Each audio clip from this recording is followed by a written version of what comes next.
Assalamualaikum warahmatullahi wabarakatuh. Selamat siang, saya Devara Rizkananda. Izinkan saya hari ini untuk mempresentasikan tentang perancangan model bisnis platform penyedia tenaga jasa rumah tangga Home Helper Indonesia. Sebelumnya yang terhormat Ibu Nurul dan juga teman-teman semua, semoga selalu dilimpahkan dalam keadaan sehat dan diberi keberkahan yang luar biasa. Amin. Baik, langsung saja saya mulai untuk presentasi perancangan model bisnis platform penyedia tenaga jasa rumah tangga Home Helper Indonesia. Semoga Bu Nurul dan teman-teman tidak bosan ya dengan materi ini. Daftar isi dari perancangan model bisnis platform penyedia tenaga jasa rumah tangga bisa dilihat dalam PPT bahwa akan ada 3 bab yang dijelaskan dalam PPT ini. Yang pertama adalah bab pendahuluan, berisi tentang lingkungan eksternal perusahaan, lingkungan internal perusahaan, rumusan masalah, pertanyaan penelitian, tujuan penelitian, manfaat penelitian, dan juga sistematika penulisan. Untuk bab 2, terdapat landasan teori, yaitu tenaga kerja, platform digital, bisnis model kanvas, dan analisis kelayakan finansial. Lalu, bab 3 ada metode penelitian, yaitu desain penelitian, unit analisis, jenis dan sumber data, instrumen penelitian, metode pengumpulan data, dan teknik analisis data. Mari kita langsung mulai di bab 1, yaitu pendahuluan. Nah, lingkungan eksternal perusahaan.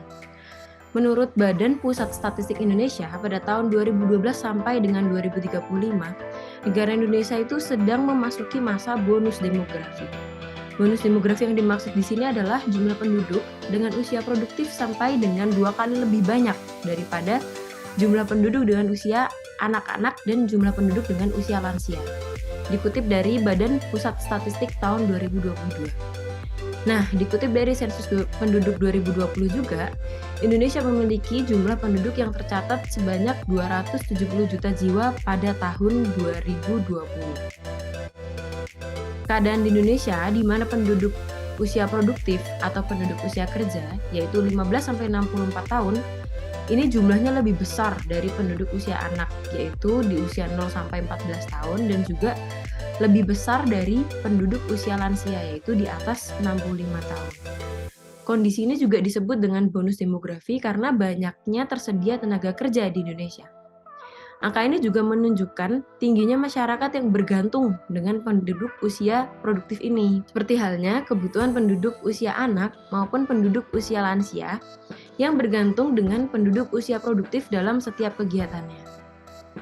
Terlampir gambar jumlah penduduk menurut kelompok umur pada tahun 1970 sampai 2040. Di situ tercatat bahwa sekian tahun ini didominasi oleh data penduduk umur 15 tahun sampai 64 tahun yang bisa teman-teman dan Ibu Nurul lihat di bagian abu-abu di tengah. Penduduk usia produktif di Indonesia ini pada masa ini akan memiliki banyak kegiatan seperti sekolah, bekerja, mengurus rumah tangga, kegiatan hobi maupun kegiatan lainnya di luar rumah. Nah, Badan Pusat Statistik menyatakan bahwa pada tahun 2021 sampai 2022 per Agustus terdapat 209 juta jiwa pada usia produktif, yang diantaranya tuh 135 juta jiwa adalah penduduk yang sedang bekerja. Nah, sebanyak 135 juta jiwa ini di Indonesia adalah penduduk yang bekerja. Jadi, hal ini juga yang mendasari permasalahan kebutuhan tenaga jasa yang dibutuhkan oleh rumah tangga. Penduduk di usia produktif cenderung akan banyak meninggalkan pekerjaan rumah tangga seperti membersihkan rumah, merawat orang tua yang sudah lansia, merawat anak yang masih kecil, ataupun mengurus hewan peliharaan yang ada di rumah. Pada kondisi inilah penduduk usia produktif biasanya akan membutuhkan bantuan tenaga jasa tambahan untuk urusan rumah tangga mereka.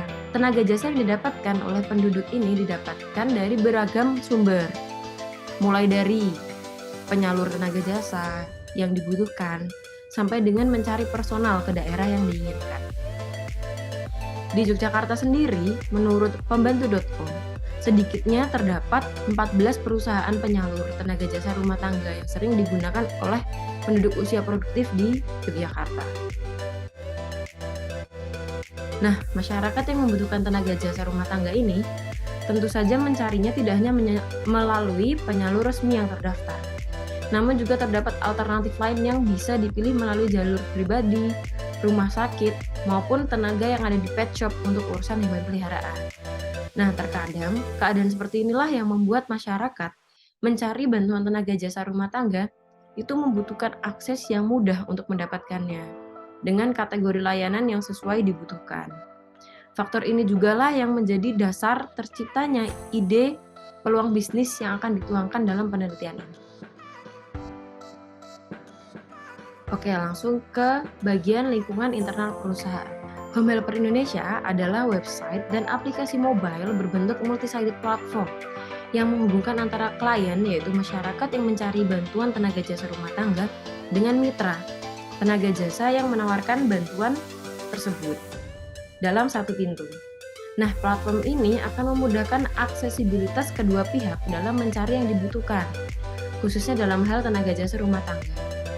Dalam kacamata klien, Home Helper Indonesia adalah platform yang memfasilitasi mencari bantuan tenaga jasa dengan cara mudah, dijangkau, dan cepat. Sedangkan dalam kacamata mitra, yaitu lembaga penyalur, Home Helper Indonesia adalah platform yang melakukan digitalisasi pemasaran tersebut dan mempertemukan antara mitra dengan klien secara tepat sasaran dan mudah dijangkau. Klien dan mitra akan dikelola oleh Home Helper Indonesia baik dari cara pembayaran, keamanan, dan privasi, serta komunikasi pra hingga pasca kerjanya atau after sales service. Pada masyarakat yang membutuhkan tenaga jasa rumah tangga tambahan ini, pasti membutuhkan kejelasan untuk tenaga jasa yang bekerja sama, demi memenuhi kebutuhan yang terstandarisasi dan juga keamanan kerja. Home Helper Indonesia mencari tenaga jasa rumah tangga melalui kerjasama dan digitalisasi lembaga penyalur di setiap daerah. Standarisasi pelayanan pada tiap individu penyalur akan dilakukan sebelum mitra mendapatkan klien, sehingga keahlian yang dimiliki mitra menjadi tepat guna dan sesuai sasaran. Selain itu, berintegrasi online dan melalui satu pintu untuk segala akses, sehingga antara mitra dan klien aksesnya akan mudah. Keduanya juga akan mendapatkan keamanan kerja dari kedua belah pihak yang akan dijamin oleh Home Helper Indonesia maupun oleh lembaga penyalur. Berikut adalah salah satu contoh produk dari Home Helper Indonesia. Ini baru merupakan prototyping, di mana mobile aplikasi akan berbentuk seperti ini. Di dalamnya nanti akan ada beberapa kategori yang disajikan, antara lain tenaga jasa, asisten rumah tangga, atau home helper, lalu ada babysitter atau child sitter atau pengasuh anak, lalu ada adult sitter atau pengasuh orang tua, dan juga pet sitter atau perawat hewan peliharaan. Dan juga ada kategori dalam durasi tenaga jasanya. Terdapat harian dari 3, 5, sampai 8 jam dan user bisa memilih. Dan juga ada bulanan. Bulanan bisa memilih juga tenaga jasa untuk tinggal berada di rumah atau PP atau pulang pergi. Di prototyping aplikasi ini juga dilihatkan tenaga jasa yang terlihat terverifikasi atau sudah berpengalaman. Di situ juga tercantum nama dari tenaga jasa, profil, dan juga keahlian yang dimiliki atau spesialisasinya. Oke, sekarang kita masuk ke rumusan masalah.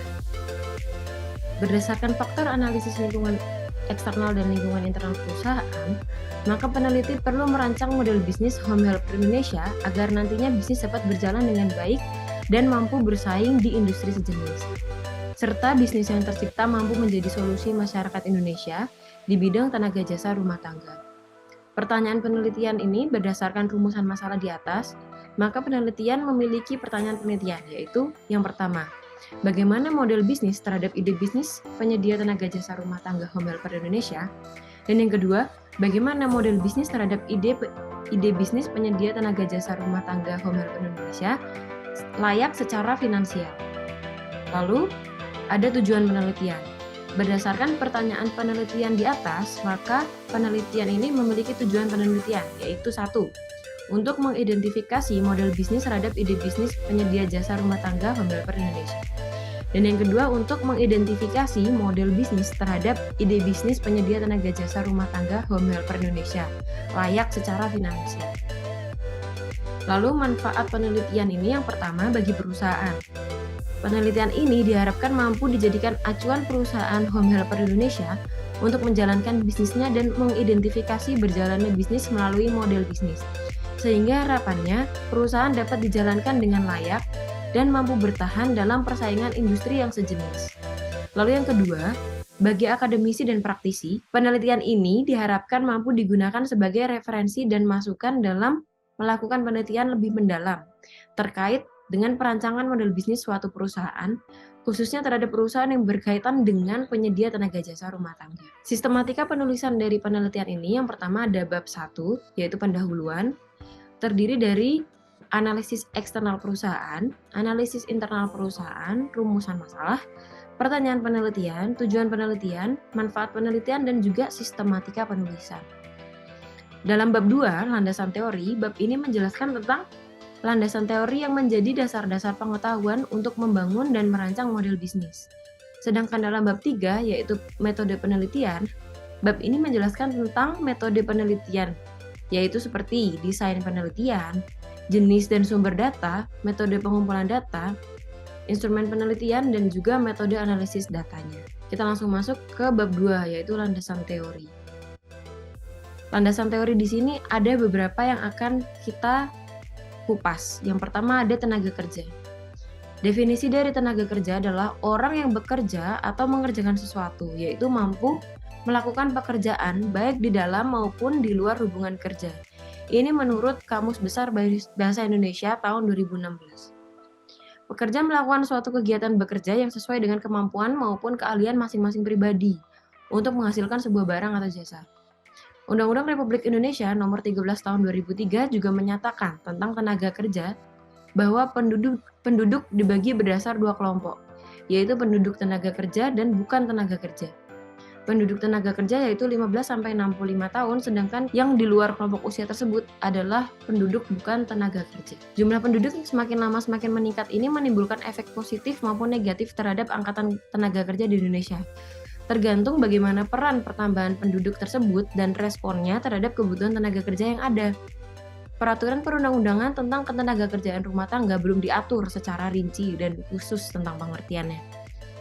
Dalam hukum ketenagakerjaan, peraturan perundang-undangan hanya sebatas pada aturan ketenagakerjaan sektor formal saja.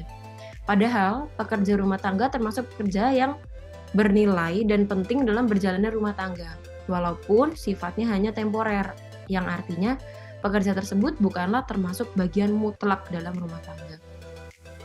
Belakangan ini, kebutuhan tenaga jasa rumah tangga tidak hanya sebatas melakukan kegiatan rumah tangga umum seperti bersih-bersih rumah, mencuci, menyapu, dan lain sebagainya. Mulai muncul permintaan khusus tenaga jasa bantuan untuk rumah tangga. Semakin membutuhkan tenaga kerja khusus yang terlatih di bidangnya untuk memenuhi permintaan, seperti perawat bayi, perawat lansia, sampai dengan pengurus hewan peliharaan. Nah, menurut Pasal 1 Nomor 4 Undang-Undang Republik Indonesia Nomor 13 Tahun 2003 tentang Ketenagakerjaan menyatakan yang memberikan pekerjaan adalah perseorangan, pengusaha, badan hukum, atau bentuk lainnya yang mempekerjakan tenaga kerja dengan membayar upah atau imbalan. Kebutuhan tenaga jasa rumah tangga pada saat ini sangat membutuhkan akses yang mudah digunakan agar dapat menjangkau semua informasi mengenai tenaga kerja dan standar kemampuannya yang mampu memenuhi permintaan rumah tangga. Lalu ada landasan teori dari platform digital. Pada era teknologi yang semakin maju ini, akses dan informasi yang cepat dan mudah digunakan tentu melalui akses digital yang terhubung dengan internet. Kemudahan pengguna untuk bertransaksi dan mendapatkan yang dibutuhkan sangat terbantu dengan terciptanya aplikasi ataupun website yang terintegrasi melalui platform digital.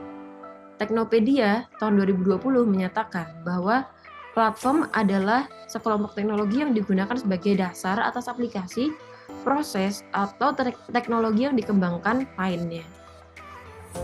Menurut Osterwalder 2010, platform menciptakan nilai dengan memfasilitasi interaksi antara kelompok yang berbeda. Menurut Stephen Watts 2020, platform ini adalah suatu fasilitas untuk menjalankan sebuah sistem yang dijalankan dengan program yang telah direncanakan dan dibuat dalam bentuk digital atau aplikasi. Dalam platform digital inilah aplikasi berbasis mobile apps ataupun website yang biasa digunakan dimanapun dapat dibuat dan dijalankan oleh banyak orang. Sehingga menjadikan wadah atau sarana tempat individu bertemu untuk melakukan transaksi maupun pertukaran informasi mengenai produk atau menawarkan sebuah jasa. Aplikasi yang diciptakan di dalam platform digital dapat didefinisikan sebagai program komputer yang diciptakan untuk pekerjaan manusia yang berkaitan dengan teknologi untuk melaksanakan tugas tertentu, menurut Noviansyah tahun 2016. Aplikasi software dari platform digital ini diciptakan juga terdapat tugas khusus yang dibedakan menjadi 2 jenis, yaitu aplikasi software spesialisasi dengan pemrograman yang dirancang untuk menjalankan tugas tertentu, dan juga aplikasi software paket, yaitu pemrograman dengan dokumentasi tergabung yang dirancang untuk jenis masalah tertentu. Beberapa tipe aplikasi digital yang digunakan pengguna ini berpengaruh fungsinya dan cara kerja aplikasi tersebut. Pada ide bisnis home helper Indonesia, multi-sided platform ini diciptakan karena memiliki 2 target pengguna dengan 2 fungsi platform yang berbeda. Aplikasi untuk user, yaitu klien, adalah aplikasi utama, berbentuk mobile aplikasi untuk mengakses informasi dan melakukan transaksi secara praktis dan satu pintu. Sedangkan terdapat juga aplikasi website sebagai back office, yaitu pengelolaan manajemen dari mitra sebagai penyalur tenaga kerja yang bekerja sama dengan Home Helper Indonesia. Website ini nantinya berfungsi sebagai penghubung mitra, menampilkan ketersediaan jasanya dalam aplikasi yang digunakan klien, sehingga update data yang terjadi di dalam aplikasi dapat berubah dan diperbarui secara real time. Multi-sided platform ini juga berguna terhadap Home Helper Indonesia selaku pemilik platform, karena pengawasan dan manajemen penggunaan aplikasi dari 2 pihak sudah dilakukan masing-masing terhadap penggunanya. Oke, masih di landasan teori, yaitu bisnis model Canvas. Menurut Osterwalder tahun 2010, Canvas model bisnis ini merupakan sebuah alat untuk menjelaskan bagaimana sebuah perusahaan dalam menciptakan, menyampaikan, dan menangkap nilai. Canvas model bisnis ini berbentuk sebuah kerangka manajemen yang terdiri dari strategi bisnis dan akan dijalankan dengan 9 blok bisnisnya. Canvas model bisnis ini adalah bagaimana cara perusahaan menyederhanakan bahasa strategi bisnis secara relevan dan mudah dipahami, tapi tanpa mengurangi esensi maupun kompleksitasnya. Canvas model bisnis menurut Osterwalder juga dan Bickner 2010 terdiri dari 9 blok, yaitu revenue stream, cost structure, customer segment, value proposition, customer relationship, channels, key activities, key resources, dan juga key partner. Lalu juga ada landasan teori mengenai analisis kelayakan finansial.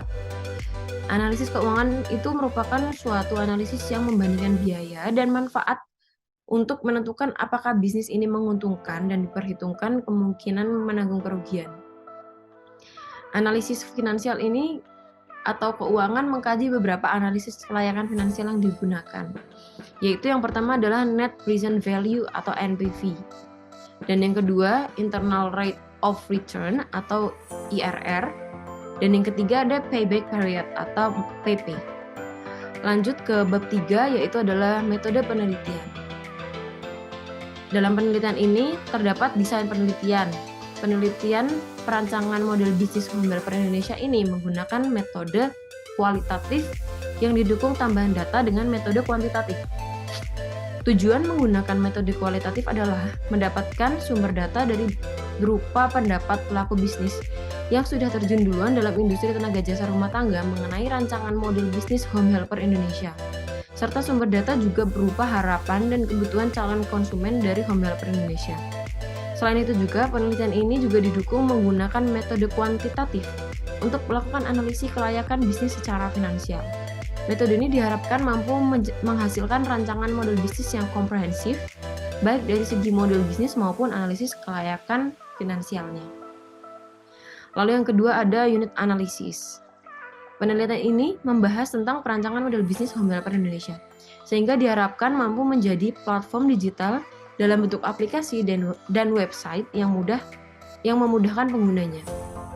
Oleh sebab itu, unit analisis dari penelitian ini adalah para pelaku, penyalur, atau penyedia tenaga jasa rumah tangga dari hulu ke hilir dan juga calon konsumen dari Home Helper Indonesia. Jenis dan sumber data ini dibagi menjadi dua.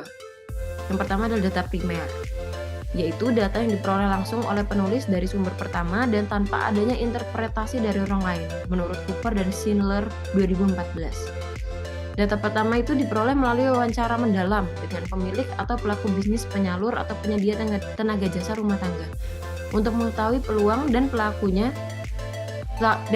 bisnis tersebut dalam ide bisnis ini. Sedangkan data kedua yaitu survei menggunakan kuesioner dengan karakteristik tertentu dari calon konsumen Home Helper Indonesia guna menangkap ekspektasi dan harapan konsumen terhadap perancangan platform dalam penelitian ini. Lalu yang kedua ada data sekunder. Data sekunder dalam penelitian ini diperoleh melalui kajian literatur seperti buku, jurnal nasional maupun internasional, maupun kajian literatur yang tersedia di internet. Data sekunder ini digunakan untuk penulis melakukan pemahaman terhadap teori-teori dan pandangan yang berkaitan dengan perancangan model bisnis Home Helper Indonesia, serta gambaran umum berjalannya bisnis tersebut. Instrumen penelitian dari penelitian ini ada yang pertama panduan wawancara. Panduan wawancara atau in-depth interview digunakan sebagai panduan pertanyaan dan langkah-langkah dalam peneliti melakukan wawancara terbuka kepada narasumber. Hasil wawancara ini nantinya harapannya akan digunakan penulis sebagai bahan analisis dalam membuat bisnis model kanvas Home Helper Indonesia dan penyusunan aspek fungsional terkait rencana bisnis. Berikut adalah pedoman wawancara dan daftar pertanyaan yang dibuat untuk wawancara kepada pelaku bisnis, yaitu menggunakan pedoman wawancara bisnis model kanvas. Ditujukan kepada perusahaan penyalur tenaga jasa rumah tangga. Poin pertama yaitu pertanyaan customer segment. Siapa saja yang biasanya menggunakan jasa penyalur tenaga jasa rumah tangga dari perusahaan? Biasanya berapa banyak tenaga jasa yang disalurkan? Lalu value proposition, bagaimana perusahaan penyalur memberikan keunggulan atau nilai yang berbeda dari lembaga penyalur lainnya. Lalu customer relationship, bagaimana perusahaan penyalur membangun dan menjaga komunikasi dengan konsumen maupun dengan calon konsumen ya.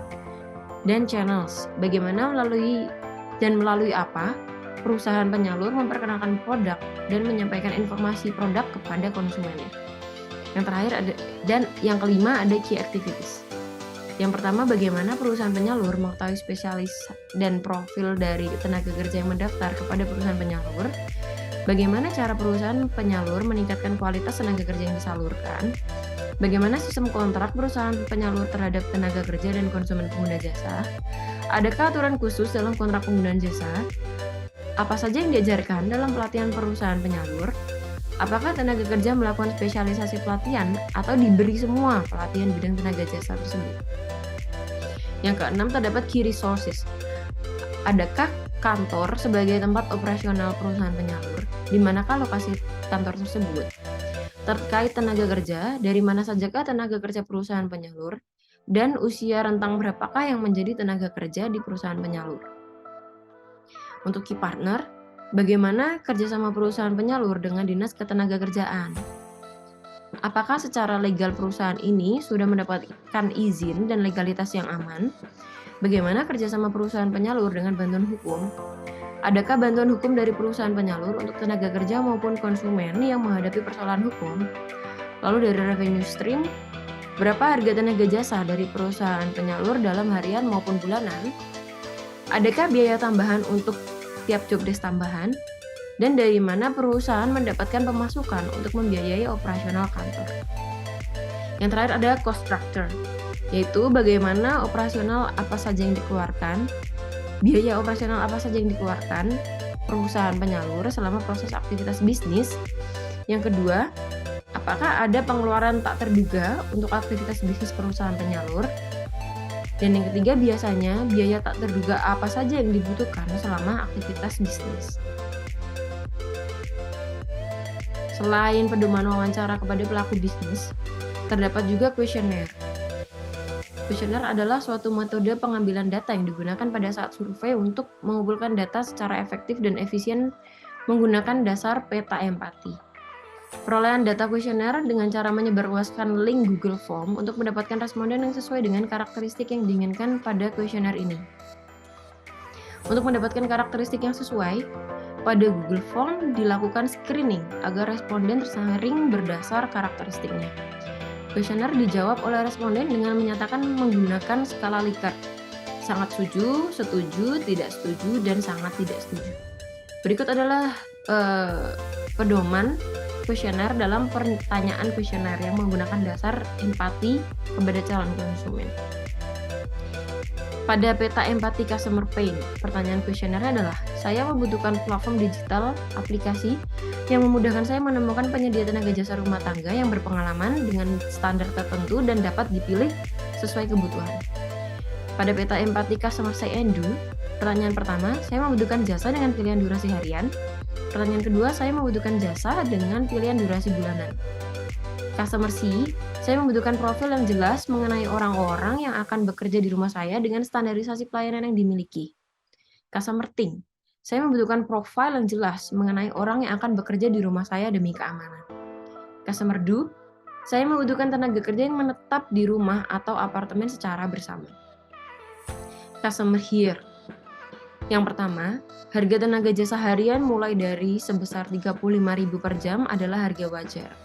Yang kedua, harga tenaga jasa bulanan mulai dari sebesar 1.699.000 per bulan adalah harga wajar. Nah, untuk metode pengumpulan data, pengambilan data primer wawancara in-depth interview ini dilakukan kepada pemilik perusahaan penyalur atau penyedia tenaga jasa rumah tangga. Sedangkan pengambilan data primer survei dengan pengambilan kuesioner kepada calon konsumen pengguna platform penyedia tenaga jasa rumah tangga.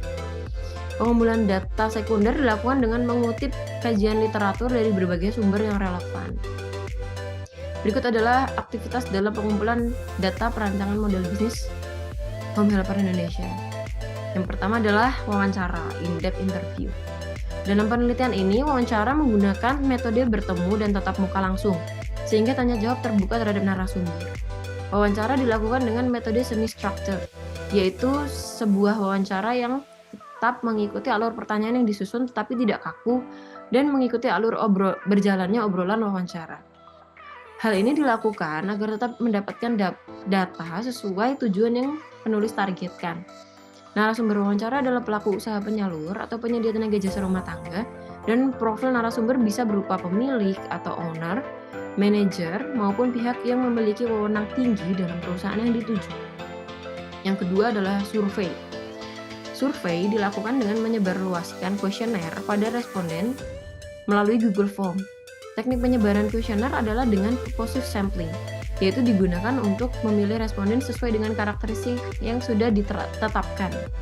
Tujuan utama dari teknik sampling ini adalah untuk menghasilkan sampel yang logis dan tepat dalam mewakili populasi. Karakteristik sampel yang diambil adalah sebagai berikut. Responden berusia 18-60 tahun dengan asumsi responden adalah memiliki wewenang untuk melakukan keputusan pembelian. Responden yang membutuhkan tambahan tenaga jasa rumah tangga seperti asisten rumah tangga, babysitter, adult sitter, dan pet sitter. Lalu yang terakhir adalah kajian literatur.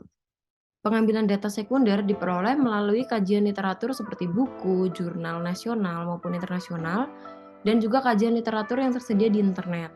Hal ini dilakukan untuk mendukung literasi pengambilan data primer, sehingga data sekunder bisa memberi insight kepada peneliti untuk memberikan pemahaman lebih dalam mengenai ide bisnis platform penyedia tenaga jasa rumah tangga secara menyeluruh. Nah, teknik analisis data. Rencana bisnis pada penelitian ini itu menggunakan 3 tipe pengambilan data, yaitu wawancara in-depth interview, kuesioner, dan juga kajian literatur. Analisis yang dilakukan untuk menyusun rencana bisnis platform penyedia tenaga jasa rumah tangga ini dibagi menjadi 2 bagian, yaitu yang pertama, penyusunan model bisnis. Ini dilakukan dengan pengambilan data menggunakan wawancara mendalam dengan pelaku usaha terkait metode wawancara semi terstruktur untuk mendapatkan insight dalam penyusunan model bisnis. Kemudian digabungkan dengan menggunakan pengambilan data kuesioner dari konsumen atau responden dengan dasar pertanyaan menggunakan peta empati sebagai alat analisis. Analisis data kuesioner akan dilakukan perhitungan skala Likert dengan menggunakan bantuan aplikasi olah data SPSS. Lalu yang kedua adalah analisis finansial. Analisis finansial meliputi perhitungan NPV IRR, dan payback period. Perhitungan tersebut digunakan sebagai pedoman untuk mengetahui apakah rencana bisnis ini layak secara finansial dan mampu dijalankan atau tidak. Pengambilan data dalam analisis finansial ini menggunakan referensi dari kajian literatur yang telah dilakukan sebelumnya, dan penyusunan maupun proyeksi rencana finansial dari ide bisnis Home Helper Indonesia. Sekian presentasi saya tentang Home Helper Indonesia. Atas perhatiannya diucapkan terima kasih.